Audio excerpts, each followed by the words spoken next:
Hi all. ఈ వీడియోలో సింపుల్గా ఈజీగా ఎవరైనా సరే ఈజీగా చేసేసుకునే మటన్ కర్రీ ఎలా చేయాలో చూద్దాం. ప్యాన్ పెట్టేసుకొని దానిలో తగినంత ఆయిల్ వేసుకోండి. ఆయిల్ కొంచెం ఎక్కువ పడుతుంది. ఆయిల్ వేసేసుకొని ఇది ఈజీగా బ్యాచిలర్స్ అయినా ఎవరైనా బిగినర్స్ అయినా వండుకోవచ్చు. వీడియోలో చూపిస్తున్నట్టు ఒక 4 లవంగాలు వేసుకోండి. ఒక చిన్న చెక్క ముక్క వేసుకోండి. అది వేసుకొని కొంచెం జస్ట్ అది హీట్ అయిన తర్వాత ఒక మీడియం సైజ్డ్ ఆనియన్ 3 ఆనియన్స్ తీసుకున్నాను. నేను ఒక 5 to 6 చిల్లీస్ తీసుకున్నాను. అవి 2 నూనెలో వేసేసి బాగా ఫ్రై చేసుకోవాలి. ఇది ఎలా అంటే కొంచెం స్లైట్గా గోల్డెన్ కలర్ వస్తే సరిపోతుంది. అలా వస్తేనే కర్రీ టేస్టీగా ఉంటుంది. ఉల్లిపాయ మగ్గకపోతే అంత టేస్టీగా అనిపించదు. పచ్చిమిర్చి కూడా అప్పుడే వేసేయాలి. తర్వాత ఒక బంచ్ ఆఫ్ కరివేపాకు వేసుకున్నాను. కరివేపాకు వేసుకొని దాన్ని కూడా కలుపుకోవాలన్నమాట. మొత్తం సాట్ చేసుకోవాలి. నూనెలో బాగా మగ్గాలి. అడుగంటకుండా తిప్పుకుంటూ మగ్గించుకోవాలి.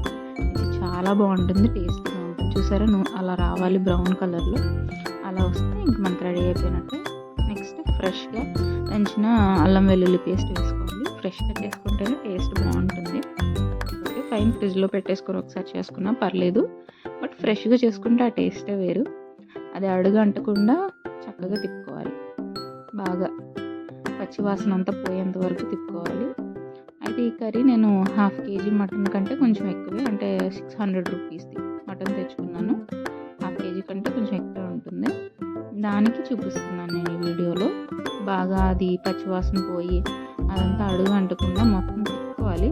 అంటే ఆ కలర్ అది రావడం కోసం చూపించడం కోసం నేను వీడియో ఇంతసేపు ఉంచాను.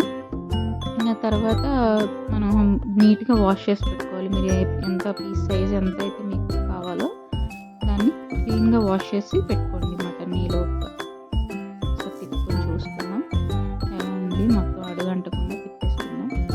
ఆనియన్స్, అల్లం వెల్లుల్లి పేస్ట్ అన్నీ వేసాం కదా, అడుగంటకుండా తిప్పేసుకుంటే మాడిపోతే టేస్ట్ అంతగా బాగుండదు. ఫ్రెష్గా ఇంకొక తర్వాత పక్కనే టమాటోస్ కూడా కట్ చేసి పెట్టుకోండి. ఫ్రెష్గా కడిగిన మటన్ పీసెస్ వేసుకొని నేనైతే అలా మీడియం సైజులో కట్ చేసుకున్నాను. వేసేసుకొని ఆ మటన్ని కూడా సిమ్లో మీడియంలో పెట్టేసుకోండి. కొంచెం పసుపు, నేనైతే కల్లుప్పు వేసాను. మీ దగ్గర సాల్ట్ ఉంటే సాల్ట్, కల్లుప్పు ఉంటే కల్లుప్పు వేస్తే కొంచెం టేస్ట్ బాగుంటుంది. నేనైతే కల్లుప్పు వీడియోలో చూపిస్తున్నట్టుగా అంత వేసాను. వేసి మొత్తం కలిపేసుకోవాలి. మొత్తం కలిపేసుకున్న తర్వాత కొద్దిసేపు మూత పెట్టేసి మగ్గించుకోవాలి.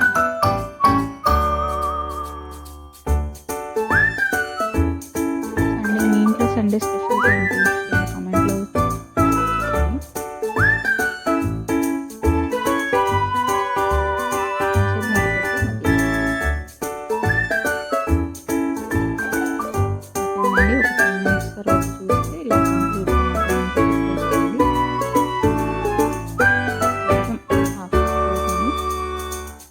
ఎంత టెండర్గా ఉన్నా సరే మటన్ని కుక్కర్లో పెట్టాల్సిన అవసరం లేదు. ఇది టెండర్గా ఉంది బాగా.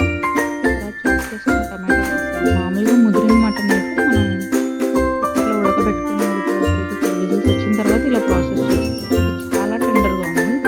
సో అందుకే నేను కుక్కర్లో వేయలేదు, నార్మల్గానే వేసేసాను. ఉడికిపోతుంది. లాస్ట్ కొంచెం వాటర్ వేసుకుంటే బాగా మగ్గించాలి. కొంచెం మగ్గిపోతే టమాటోస్ అన్నీ సాఫ్ట్గా అవుతాయి. చూడండి, టమాటోస్ అన్నీ సాఫ్ట్గా అయిపోయిన తర్వాత మళ్ళీ మొత్తం ఒకసారి పెట్టుకోవాలి.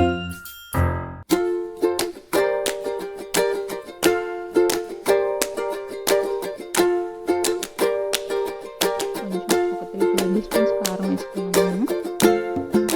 మీ ఇష్టం, ఈ కారం కొంచెం ఘాటుగానే ఉంటుంది. మీ ఇష్టం, మీ కారానికి తగ్గట్టు, మీ టేస్ట్కి తగ్గట్టు అడ్జస్ట్ చేసుకొని వేసుకోవాలి. మళ్ళీ మొత్తం కలిసేలా కలుపుకున్నాను. మొత్తం కలుపుకున్న తర్వాత ఈ స్టేజ్లోనే ఒక టీ గ్లాస్ వాటర్ పోసుకుంటే సరిపోతుంది.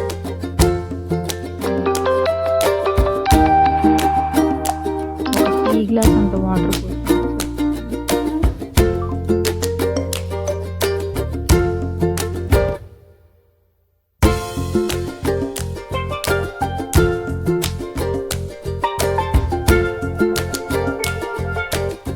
ఇది నేను ఇంట్లో చేసిన హోమ్మేడ్ గరం మసాలా, చెక్క, లవంగం, ఇలాచి వేసి చేసిన గరం మసాలా అన్నమాట.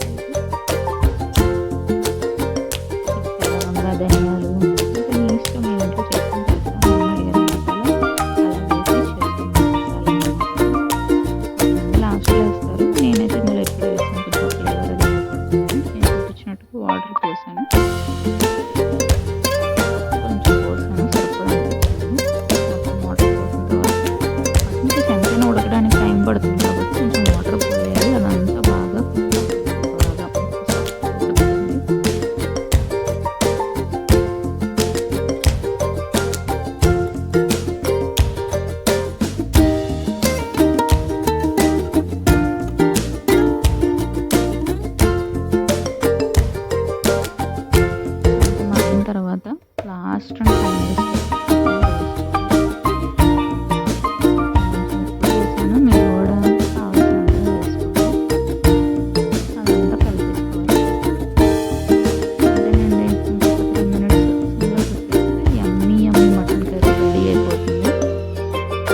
ఒకసారి ట్రై చేసి చూడండి. ఎలా వచ్చిందో నాకు కామెంట్ సెక్షన్‌లో చెప్పండి.